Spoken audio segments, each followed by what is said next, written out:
Every mother in a small farming town in Georgia ties the same small cloth pouch into her daughter's wedding dress on the morning she leaves home. A tradition passed down for over 100 years. Rice, a coin, a lock of the mother's own hair. It's meant to carry a blessing into the marriage. In the fall of 2011, a mother in that town tied one of those pouches into her daughter's dress with her own hands, in front of the entire wedding party, crying the way every mother is supposed to cry when she gives her daughter away. 11 days later, that daughter was dead. And 3 days after that, according to both her parents, who have never once changed their story despite police pressure to do so, their daughter walked into their bedroom in the middle of the night and asked them a single question neither of them has ever been willing to answer publicly. Until now. Stay until the end, because what was actually sewn inside that pouch was never rice, a coin, or hair at all. Hannah Pierce grew up in Millhaven, a small town in rural Georgia where 3 families essentially ran everything. The Pierces, who'd owned the largest working farm in the county for 4 generations, and 2 others whose land and money were tangled up with theirs through more marriages and business deals than anyone could easily untangle. It was a town that prided itself, quietly and rarely out loud, on keeping things in the family. On daughters marrying into families the town already knew, already trusted, already approved of. Hannah had never been especially interested in any of that.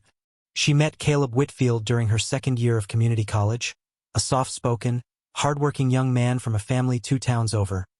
Respectable, kind, entirely unremarkable by any reasonable measure, except for one thing that mattered enormously in Millhaven. The Whitfields weren't one of the 3 families. They had no land tangled up with the Pierces.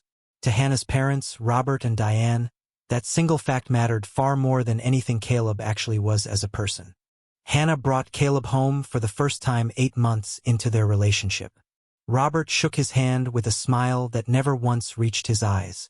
Diane asked polite, careful questions about his family's finances that Hannah, mortified, tried to steer away from all evening. "He's a good man," Hannah told her parents afterward. "That should be enough." "It's not that simple, Hannah," Diane said. "You don't understand what people in this town will say." "I don't care what people in this town say." Over the following year, Hannah's relationship with her parents grew quietly, steadily colder. Not through any single dramatic fight, but through 100 small ones, the kind that wear a family down slowly rather than breaking it all at once. When Caleb proposed, Hannah said yes without hesitation. When she told her parents, there was a long, heavy silence before Robert finally, tightly, gave his blessing. Diane cried for what Hannah assumed at the time was simple joy. The wedding took place that October, a warm, golden afternoon exactly the way Hannah had always pictured it. As was tradition in Millhaven, a custom locals called simply the blessing bag, passed down through generations of mothers. Diane knelt in front of her daughter that morning, in front of the entire wedding party, and sewed a small embroidered pouch into the inner lining of Hannah's wedding dress, whispering a blessing over it as she worked. "Rice for a full life," Diane said, loud enough for the room to hear. "A coin so you never know true want. A piece of my own hair, so a part of me is always with you." Hannah cried. Everyone in that room cried. It's the detail every single guest interviewed afterward remembers most vividly. How tender the moment seemed, how completely ordinary, how exactly like every other wedding Millhaven had seen for 100 years. The wedding night, Hannah and Caleb stayed at a small rented cabin outside town before their honeymoon later that week.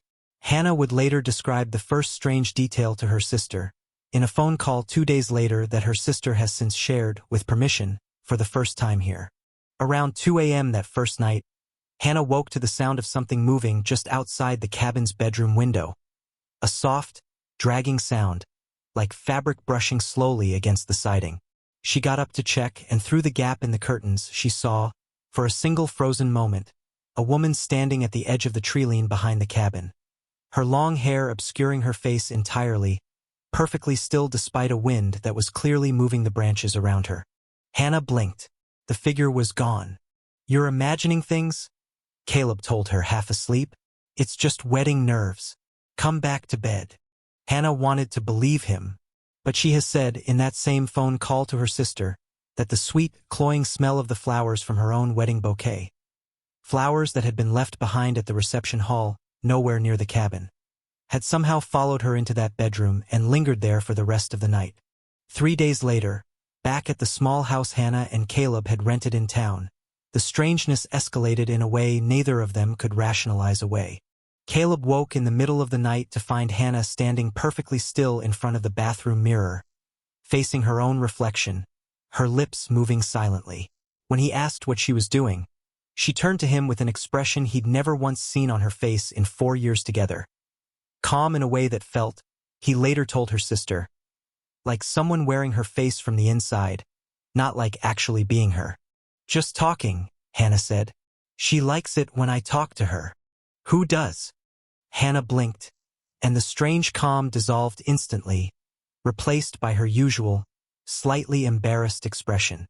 She had no memory, she said, of getting out of bed at all. Over the following days, small, dark bruises began appearing on Hannah's arms and collarbone. Bruises Caleb was certain hadn't been there the night before, in places neither of them could account for. Hannah grew paler by the day, eating less, sleeping more, drifting into long silences where she'd simply stare at a fixed point on the ceiling, as though watching someone standing there that no one else in the room could see. Caleb brought her to a doctor, who found nothing physically wrong beyond mild dehydration and exhaustion. Hannah's own mother, when Caleb called her, worried and desperate, offered only vague, unhelpful reassurances. "Newlywed nerves, that's all it is, Caleb. Give her time." It was Hannah's younger sister, Julia, who first said out loud what everyone else seemed to be avoiding. "Something's wrong with her that isn't normal," Julia told their mother directly, a week after the wedding. "You need to actually look at her, Mom, not just tell her she's fine." Diane's response, according to Julia, was strange in a way she didn't understand until much later. Not concern, not denial, but something closer to guilt, quickly buried. "I did what I had to do," Diane said quietly, almost to herself. "It was the only way to keep this family whole." 10 days after the wedding, Caleb woke to find Hannah gone from their bed entirely. He found her in the backyard, standing motionless beneath the old oak tree at the property line, staring up into its branches at nothing Caleb could see. When he called her name, she turned toward him slowly, and what Caleb has described, reluctantly only once, in a statement he gave to Hannah's family and has never repeated publicly since, was a face that was recognizably his wife's, and yet subtly, unmistakably wrong. The smile stretched slightly too wide, the eyes catching the porch light in a way human eyes don't. "You don't look happy to see me," she said, in a voice that was Hannah's, but slower, and somehow layered, as though two voices were speaking the same words half a beat apart. Caleb, terrified, called her name again, and for a moment, whatever had been standing there simply. Hannah, fully herself, confused and disoriented, asking why she was outside in the cold. He brought her inside and did not sleep again that night. The following evening was the last night Hannah was ever seen alive by anyone outside her own family. She was found the next morning by her father, hanging from that same oak tree at the edge of the property, in the same white dress, altered now, torn in places, streaked with dirt, that she had worn 11 days earlier to her own wedding. Part 5. What the pouch actually held. 3 nights after Hannah's funeral, during a violent storm, Robert and Diane Pierce were lying awake in their bedroom, unable to sleep, when a window they were both certain had been latched swung open on its own. What walked through it, according to the account both parents have given independently and consistently ever since, refusing, notably, to ever soften or change a single detail of it despite years of pressure from neighbors and, at one point, a local pastor to recant the story entirely, was their daughter. Hannah stood at the foot of their bed, they've said, her face calm in a way that terrified them more than any anger could have. "Why didn't you save me?" she asked them. "The way you always used to?" Robert, according to both accounts, could not speak. Diane, weeping, finally admitted, first to her daughter's apparition that night and later, in a private conversation with Julia that Julia has chosen to make public, with her parents' knowledge, for the first time here, what she had actually sewn into that small embroidered pouch on Hannah's wedding morning. Not rice, not a coin, not a lock of her own hair. Diane had gone, quietly, weeks before the wedding, to a woman 2 counties over, known locally in hushed conversations, for a very different kind of tradition than the one practiced openly in Millhaven's churches. Diane paid her for a small bundle of herbs, bone and thread, bound together with instructions Diane has never fully repeated to anyone, meant, according to what the woman told her, to ensure a marriage failed quietly before it could take root, without violence, without any hand visibly raised against anyone.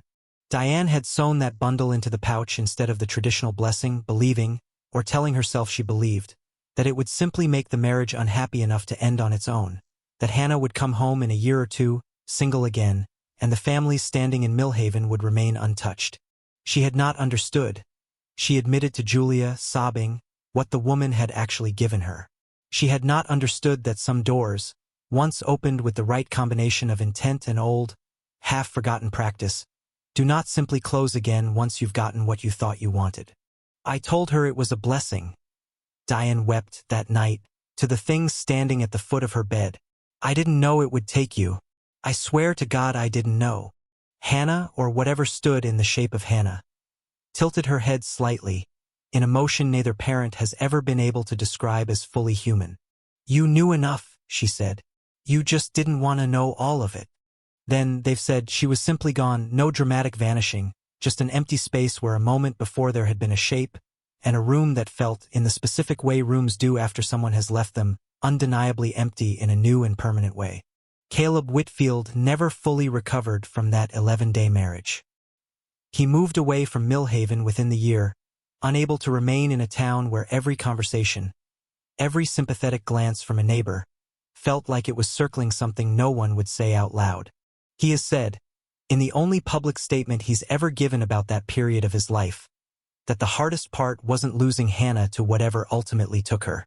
It was the 11 days in between, watching someone he loved slip further away each night while everyone around him, including her own mother, insisted there was nothing seriously wrong. He has never remarried. He keeps, still, a single photograph from their wedding day, the only one, he said, where Hannah's smile looks completely, unmistakably her own, taken minutes before Diane knelt down and sewed that small pouch into the lining of her dress. Robert and Diane Pierce still live in Millhaven, in the same house, though neighbors say they rarely leave it anymore, and never after dark. The old blessing bag tradition, the real one, the harmless one practiced by mothers in that town for over a century, quietly stopped being performed at Millhaven weddings after Hannah's death, without anyone ever formally deciding to end it. It simply, gradually, wasn't done anymore, the way traditions sometimes die, not from a single decision but from 100 people separately deciding they'd rather not. Julia, Hannah's sister, has said she still visits her sister's grave every year on the anniversary of the wedding, not the anniversary of her death, because she said that's the day she still finds herself thinking about first, the day everything genuinely felt like it was going to be all right.